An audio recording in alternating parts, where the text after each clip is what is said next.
If you're into the personal growth world, you have probably heard the advice to keep a gratitude journal, to practice being grateful. But if you are an analytical thinker like me, you have probably struggled with that or questioned the validity of that kind of advice, right? Kind of tangibly, practically speaking, does it actually do anything? How do you actually make it work? Are you just supposed to, every day write down, I'm grateful for my family? Does that do anything? Right? So I have struggled with that for years. I've tried different things. And in this video, I want to give you some really practical, analytical advice for getting some tangible benefit from this. So, first of all, why does this actually matter? What does this actually do anything?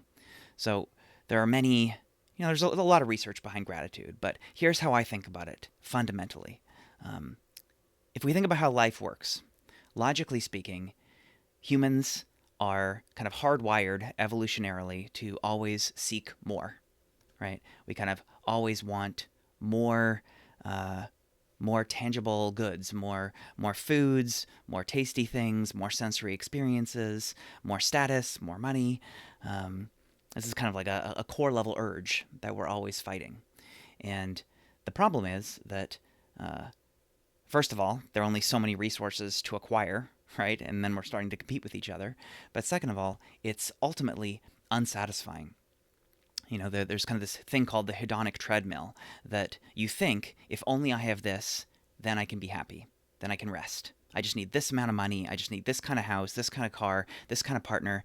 Once I get that, I'll be good.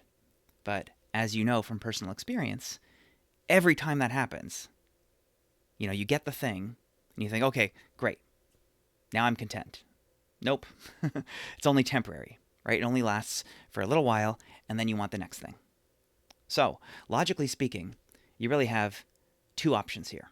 One is you keep chasing more, new thing, new thing, new thing, more, more, more, which is ultimately unsatisfying. Or two, you try to find contentment with what you already have, right? And obviously, the best is probably some middle ground, right? You don't have to just stop acquiring new things forever. You're allowed to kind of strategically try to get more things now and then. But ultimately, you are going to be unsatisfied unless you can figure out how to practice gratitude and contentment for your current situation as it is, right? So that's where I think the real value of gratitude practice comes in. Now, where this goes wrong is if you just use the same things every day. So I'm going to give you, I think, 5 tips today, right? So the first one is be more specific. If you're keeping any kind of gratitude journal or doing a gratitude practice, and every day you write down, I'm grateful for my house, I'm grateful for my cat, I'm grateful for my family. That kind of repetitive gratitude just falls flat. It's kind of that hedonic treadmill again, right? If it's always the same, then it's boring. So my first tip is come up with smaller, more specific things. So instead of saying, I'm grateful for my partner, you could say, I'm grateful for the way that my partner gave me some validation this morning. I'm grateful for the way that my partner crinkles their nose in this cute way. I'm grateful for, you know, the way that that stranger smiled at me on the street today. So you come up with smaller, more specific things that make it feel novel, that make it feel like life is continuing to unfold with new, delightful things.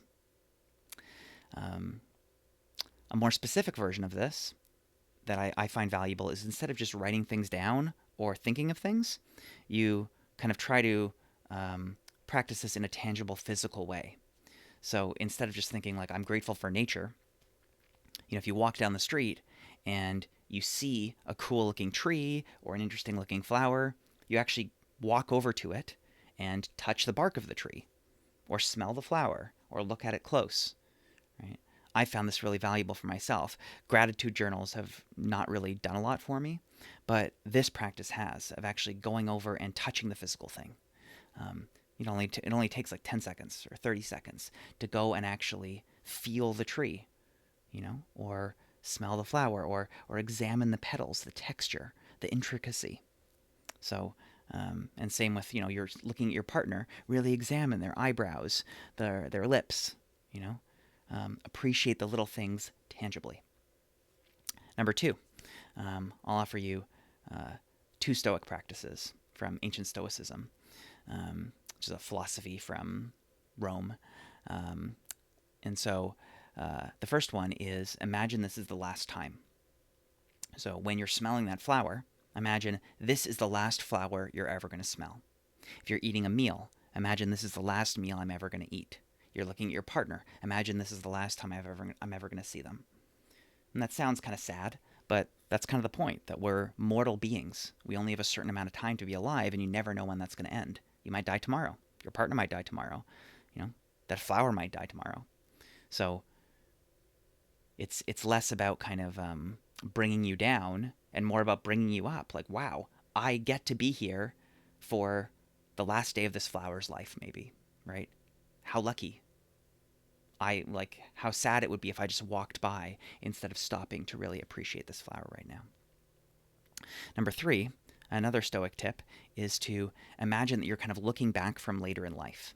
So in Zen Buddhism, one of the sayings is that it is the nature of bodies to get sick and eventually die. And so if you pretend that that's not the case, you're kind of fighting reality. So Buddhism advocates for accepting the truth of reality. And this is, I think, what the Stoics were pointing to by saying, your body is healthy today to some extent, right? And it's probably going to be less healthy at some point in the future. I mean, not probably, it's guaranteed, right? Your body is going to get more frail. It is going to get sick at some point. It is going to die at some point. And that's the same with everything. Even the earth is going to die at some point. Our sun is going to die at some point, right? Everything changes. Everything is ephemeral. So you can practice looking back, imagining 20, 30 years from now, 40 years from now, looking back. Remember back in 2025, those were the good old days.